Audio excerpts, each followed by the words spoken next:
Single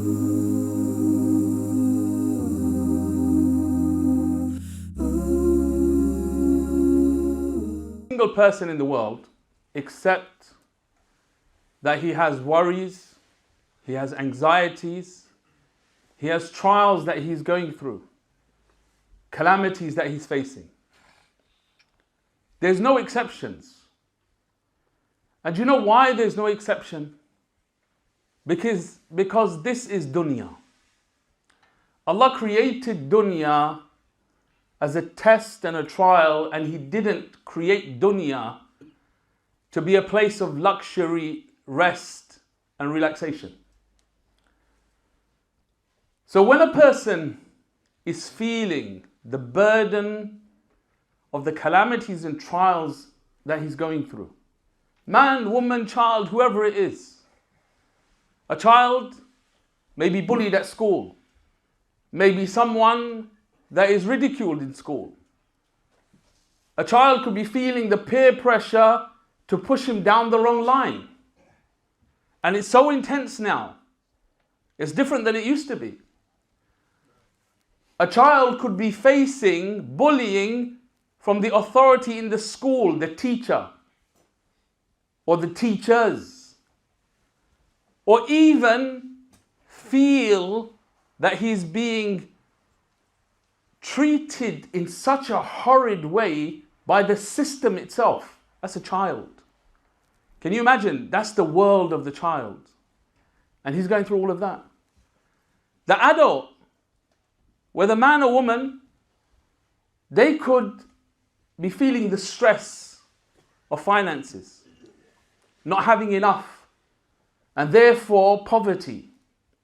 They could be going through that. They could be going through living with a spouse who is making their life hell. May Allah protect us.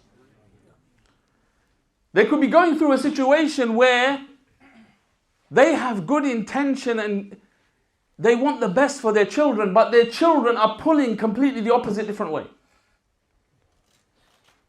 And it's such a struggle just to get the basics done in life. Not to mention the rat race that we all live in and the pressures that brings upon every single one of us. In a society that pulls us and drags us away from Allah, away from the peace and the blessings that come with focusing on the akhirah. So every single person has these things. But then there are people who are going through tragedies that we can't even imagine. Just imagine all of those Muslims under persecution, torture, in all of the different Muslim lands that were occupied and are occupied. Just imagine what they're going through. To the point that you know the thought comes to them, I wish I was dead.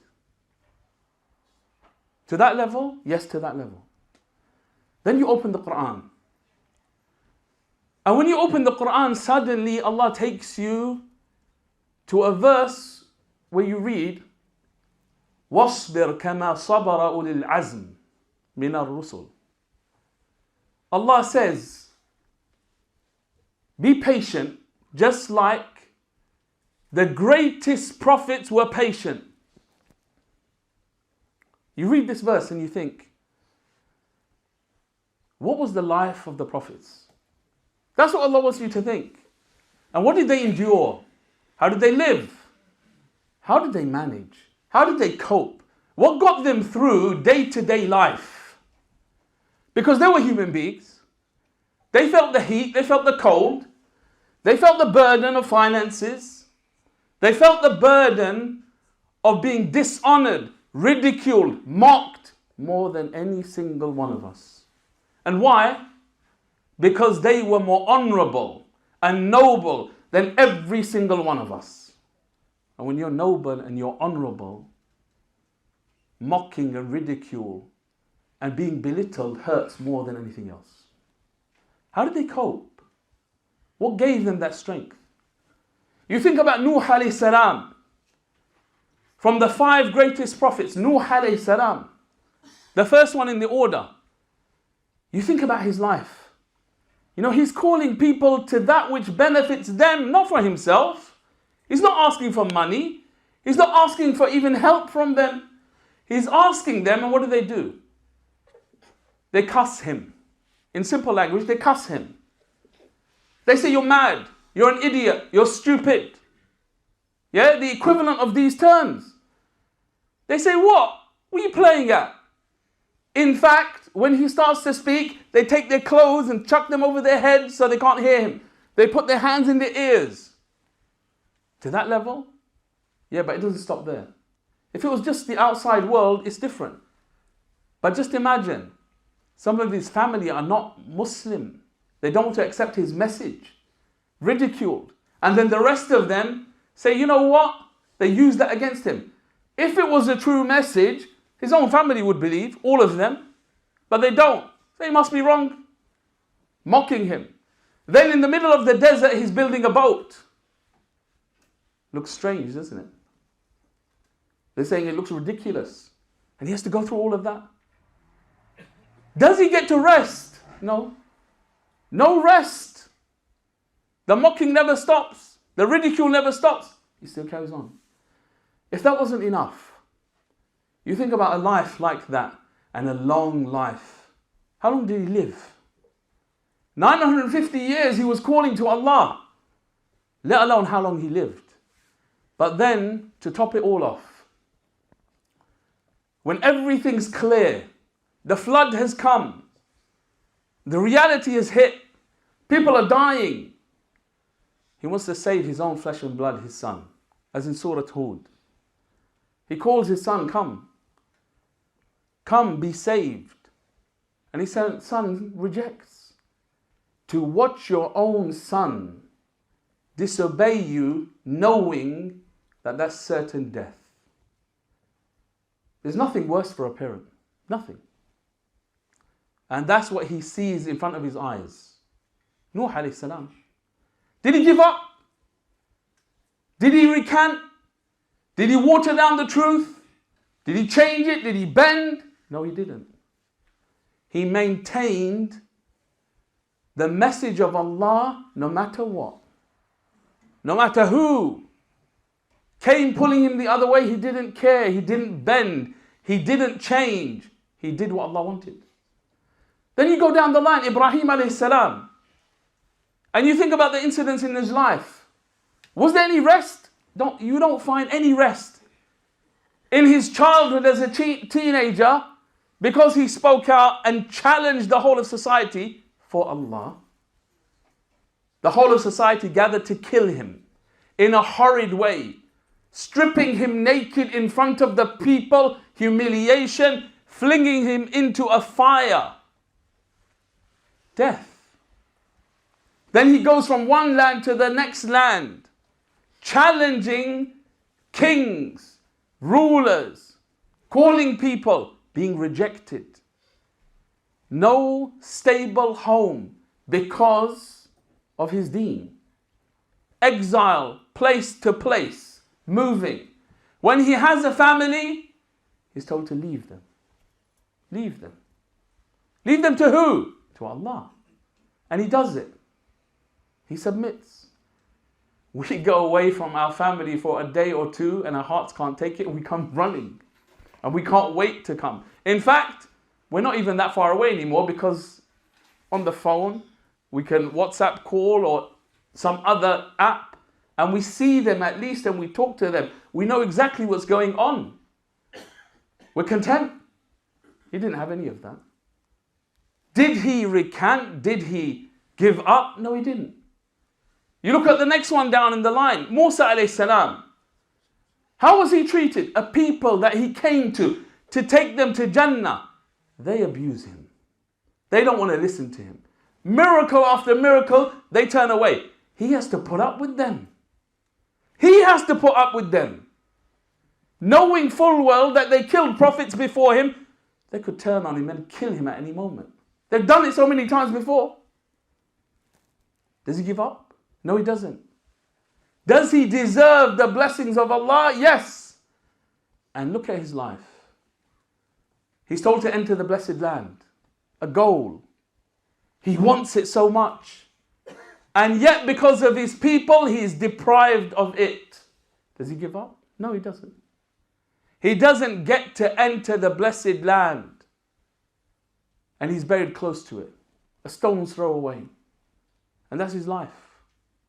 Then you go down the line. Isa alayhi salam. The same thing. To the extent they come to kill him. Allah saves him from being killed. But how did he live? You imagine. And for us living in this time, and especially for those of you going through financial difficulty and poverty, you know, Isa alayhi salam didn't live in a house. He didn't have 3 meals a day. He didn't have any of those luxuries that they call having a stable life. That's not his life at all. The shade of a tree is his home. The bare minimum just to survive, being always hungry, that's his life. If you want to see living on the minimum, look at the life of Isa alayhi salam. Then you come to the pinnacle, Muhammad sallallahu alayhi wasallam. And then you can speak and go on for days. But look at the Prophet sallallahu alayhi wasallam. When he said, أَشَدُّ النَّاسِ بَلَاءً الْأَنْبِيَاءُ ثُمَّ الْأَمْثَلَ فَالْأَمْثَلُ. Where the Prophet sallallahu alayhi wasallam tells us the people who are going to be tried the most are the prophets and then those who are most like them. The Prophet sallallahu alayhi wasallam, the whole world comes against him. Al-Ahzab. They surround Medina, such that the companions are so scared when the Prophet ﷺ, that they'll give their life for. They don't care about anything other than him sallallahu alaihi wasallam. But the fear is so intense that when he says, who's going to go to the enemy lines and bring us back some information? No one moves. No one speaks. No one volunteers. No one. The intensity is so much that the hearts are in the throats at that moment. The world came against him. The world. An army the like of which had never been seen. Did he give up? Did he even despair or become so distressed that he can't do anything? Depressed, they call it? No, he didn't. In fact, it was completely the opposite. Those of us who have lost loved ones, did the Prophet ﷺ not see every one of his children, boys, die in front of his eyes? Yes, he did. And his daughters. He sees them all pass away. He loses all his children. He loses them all. Think of anything in the dunya. Forget about wealth. Wealth is the minor one. Think about his body. You remember Yunus alayhi salam? And how much he suffered in his illness. The Prophet ﷺ, in the illness before his death, was suffering a way that none of us can imagine. And then you take it to the highest level, when the swords were coming at the Prophet ﷺ in Uhud, he could have been killed in a moment. And that's the most difficult, to face death in your face and not bend and maintain. That's the pinnacle of sabr. How do we know that? When you look in the Quran and you open Surah Al-Baqarah and you open the verse لَيْسَ الْبِرُّ, you find Allah mentions these three things to teach us about life and how to develop patience. وَالصَّابِرِينَ فِي الْبَأْسَاءِ وَالضَّرَّاءِ. And what's the last one? وَحِينَ الْبَأْسِ أُولَٰئِكَ الَّذِينَ صَدَقُوا. They are the truthful ones. They are the siddiqeen. And they are the muttaqoon. What does it mean? Allah's going to test us in our wealth. Allah wants us to be tested in our wealth. Allah's going to restrict our provisions. And He wants that for us because it's good for us. And He's going to test us in our bodies of ailments and weakness. And then He's also going to test us by facing death. And He might even test us by putting the enemy in front of our faces wanting to kill us. He may. Allah warns us, that's what's going to happen. That's what's going to happen. Because this is life. It's not here to relax. So when you think, what got the prophets through all of that? What gets people through that? And what makes it so difficult for us to live our daily lives and maintain our Islam? Even maintaining it just by a thread. What's the difference? When I was thinking about this, it became very clear when you look at the hadith of the Prophet ﷺ. Very clear. Did the Prophet ﷺ and any of the prophets live for this dunya? Did they live for ease and relaxation in this world? Did they live for the small things that we live for in our lives? Their lives weren't about where's the next meal. Their lives were not about, oh, my child has to be nice to me and respect me. Their lives were not about having a big house and having a big car and having all the gadgets. Their lives were not even about, you know what? Tom, Dick and Harry needs to respect me and I need to have a status amongst people. Forget having fans and being liked by people. That wasn't their life. That wasn't their life. What did they have that was bigger than everything?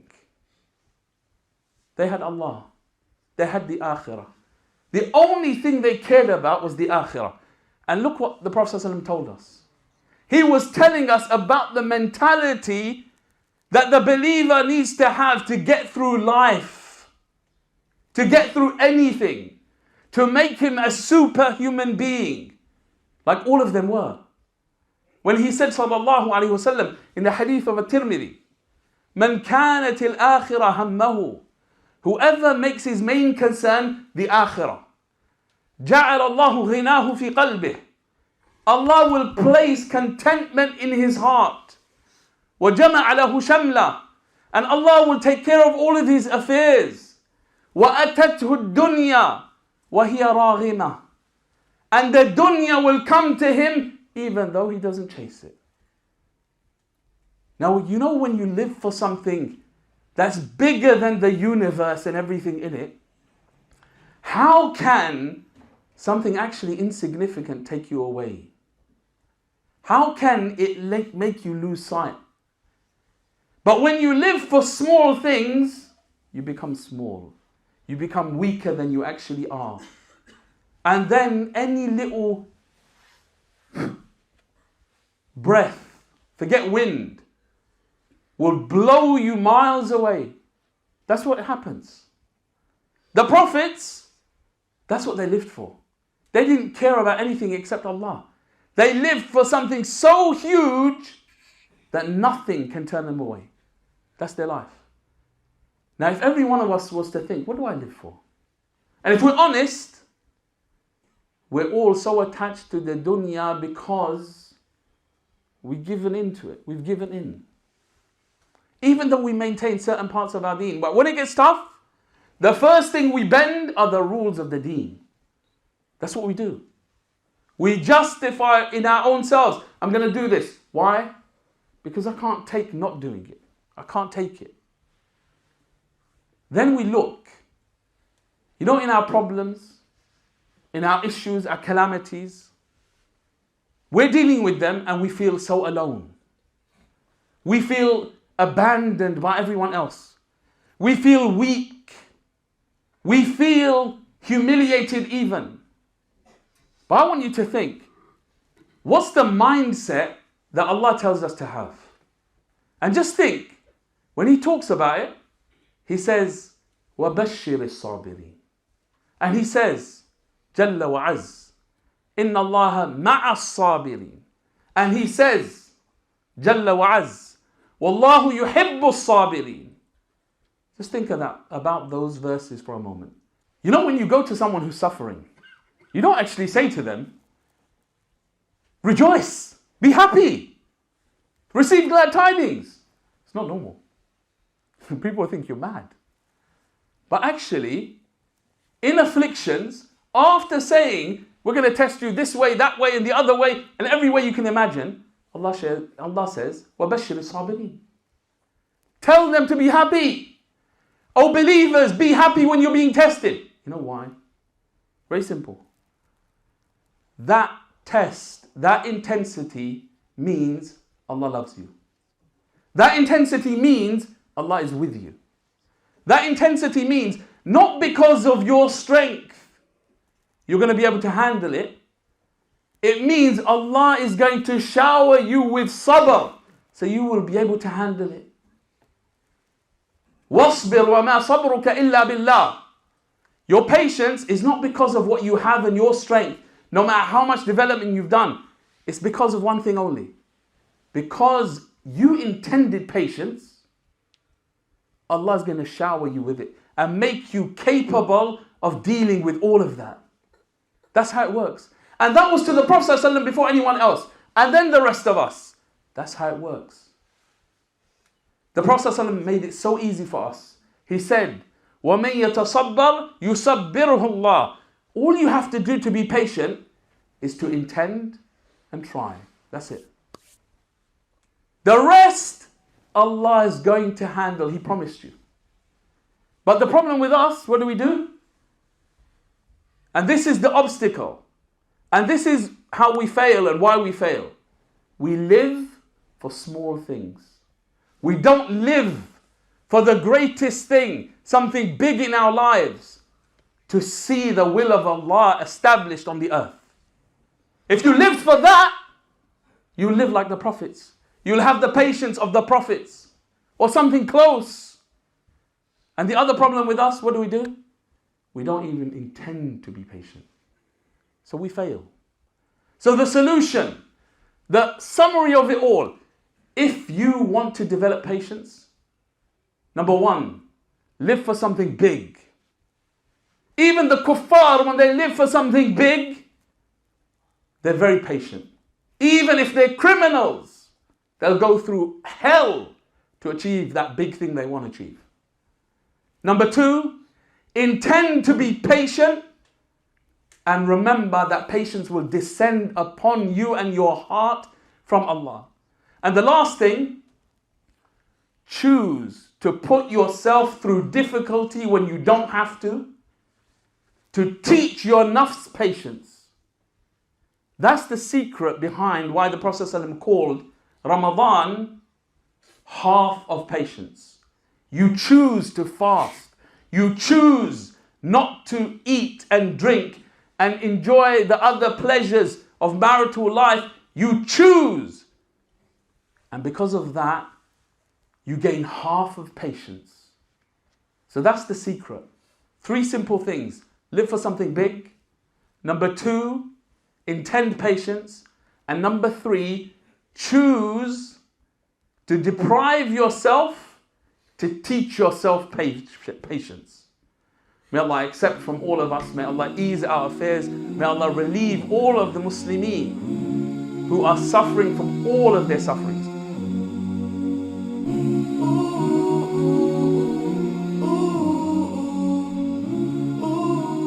Alhamdulillah, we are happy to announce the launch of the One Islam TV app.